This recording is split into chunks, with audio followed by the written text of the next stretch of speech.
pa. Sobra na ang pagtiis sa ating mga karapatan.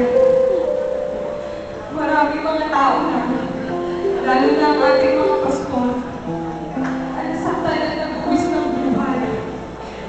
Ngunit sa kabila ng lahat ng ito, tigil man ang luha, puno man ang pasakit at pusa.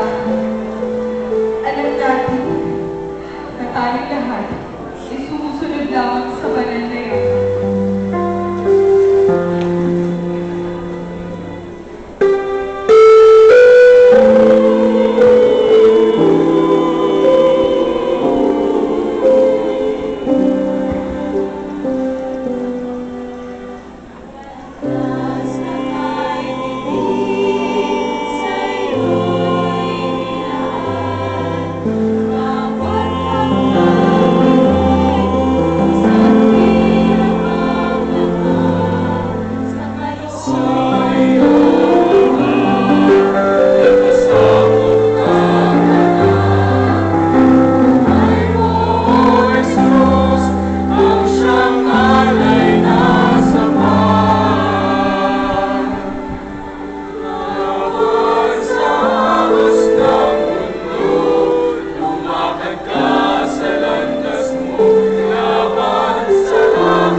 Nakababahala pagbukas ng TV.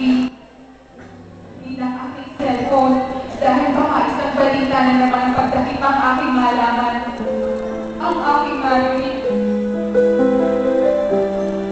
Tuwing yung mga ganitong pangyayari, halos tinutulog na ang aking puso sa sakit.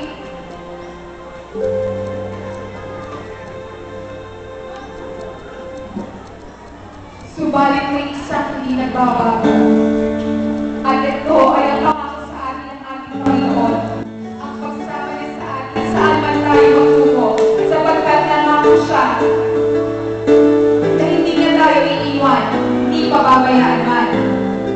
Sa ating pagtatanggol ng ating karapatan, alam mo kasama natin ng Diyos. Sa kasama natin mararanasan ang kapayapaan at pag-ibig.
Pagising ko, bumalik na ang kasiglahang magbukas ng TV, makinig na radyo, at magbasa ng dyaryo.